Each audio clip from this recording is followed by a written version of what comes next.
Subscribe to our channel and press the bell icon for the latest updates.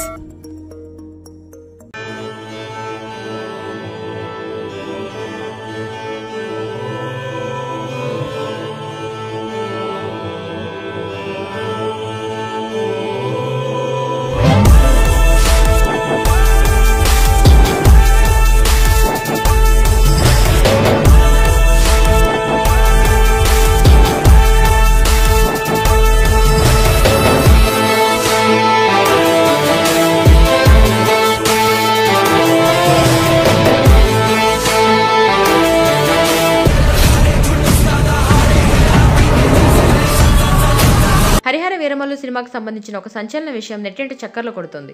ఇందులో బాలకృష్ణ కనిపించబోతున్నారనే వార్త దుమారం రేపుతోంది.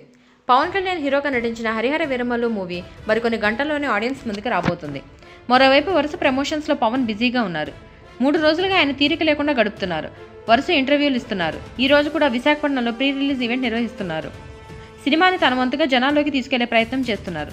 సినిమాకు బిజినెస్ కాలేదని, బయర్లు రావడం లేదనే టాక్ ఉన్న నేపథ్యంలో రంగంలోకి దిగిన పవన్ తన భుజాలపై వేసుకుని మూవీని ప్రమోట్ చేస్తున్నారు. ఇదిలా ఉంటే ఈ మూవీకి సంబంధించి ఒక క్రేజీ విషయం బయటకు వచ్చింది. ఇందులో ఒక సంచలన సర్ప్రైజ్ ఉండబోతుందట. ఒక బిగ్ స్టార్ గెస్ట్ రోల్లో కనిపించబోతున్నారట. ఇదే ఇప్పుడు హాట్ టాపిక్గా మారింది. హరిహర వీరమల్లులో పవన్ కళ్యాణ్తో పాటు బాలయ్య కనిపించబోతున్నారట. ఒక చిన్నపాటి గెస్ట్ రోల్లో ఆయన కనిపిస్తున్నారనే వార్త వైరల్ అవుతోంది.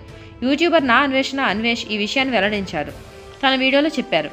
హరిహర వీరమల్లు సినిమాలో ఊహించని ట్విస్ట్ ఉంది. ఇందులో బాలకృష్ణ ఎంట్రీని ఎవరు ఊహించరు. ఆయన శ్రీకృష్ణ దేవరాయలుగా కనిపించబోతున్నారు. వీరమల్లు మనవడి పాత్రలో బాలయ్య కనిపించబోతున్నారట. అది ఆడియన్స్కి థియేటర్లో బిగ్ సర్ప్రైజ్గా చెప్పొచ్చు. ఈ విషయాన్ని ట్రైలర్లో ఎక్కడా చూపించలేదు. కానీ థియేటర్ ఆడియన్స్కి మాత్రం పెద్ద సర్ప్రైజ్ అని చెప్పొచ్చు అంటూ నా అన్వేష్ తెలిపారు.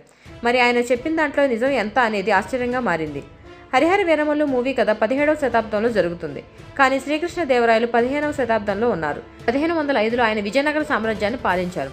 ఆయనకు వీరమల్లుకు సంబంధం ఏంటి అనేది సస్పెన్స్గా మారింది. పైగా 15వ శతాబ్దంలో ఉన్న శ్రీకృష్ణ దేవరాయలు 17వ శతాబ్దంలో ఉన్న వీరమల్లుకు మనవడిగా ఎలా వస్తారనేది సస్పెన్స్గా మారింది. టెక్నికల్గా ఇందులో నిజం లేదని తెలుస్తుంది. ఒకవేళ సినిమా కోసం సినిమా లిబర్టీ తీసుకొని పెట్టారు అనుకుంటే ఇప్పటి వరకు దీనికి సంబంధించిన లీకేజ్ ఇవ్వలేదు టీం. వారి నుంచి ఎలాంటి స్పందన లేదు. వారికే తెలియదు అంటున్నారు. కాబట్టి ఇందులో నిజం లేదని అర్థమవుతుంది. హరిహర వీరమల్లు సినిమా కోసం నిర్మాత ఏం రత్నం నానా కష్టాలు పడ్డారు. మూవీని పూర్తి చేయడానికి బిజినెస్ పరంగానూ ఇబ్బందులు పడ్డారు. అదే బాలయ్య ఇందులో ఉన్నారని తెలిస్తే అది సినిమాకు బాగా హెల్ప్ అయ్యేది. మార్కెట్ పరంగా, ప్రమోషన్స్ పరంగా, బిజినెస్ పరంగానూ చాలా కలిసి వచ్చేది. ఇందులో బాలయ్య ఉన్నాడనే వార్త సినిమాని వేరే స్థాయికి తీసుకువెళ్తుందని చెప్పడంలో అతిశయోక్తి లేదు. ఇలాంటి పరిస్థితుల్లో బాలయ్య రోల్ని సస్పెన్స్లో పెట్టాల్సిన అవసరం లేదు. ఇవన్నీ చూస్తే ఇందులో బాలకృష్ణ కనిపించారనేది నమ్మేలా లేదు. నిజం ఏంటనేది మరికొన్ని గంటల్లో తేలనుంది. కానీ ఈ వార్త మాత్రం ఇప్పుడు ఊహించని బజ్కి కారణమవుతుంది. పవన్ హీరోగా జ్యోతికృష్ణ దర్శకత్వంలో రూపొందిన హరిహర వీరమల్లు చిత్రానికి ఏం రత్నం నిర్మించగా నిధి అగర్వాల్ హీరోయిన్గా నటించింది. బాబీ దేయోల్ ముఖ్య పాత్ర పోషించారు. ఈ చిత్రం రేపు గురువారం జూలై 24న ప్రపంచవ్యాప్తంగా విడుదల కానుంది.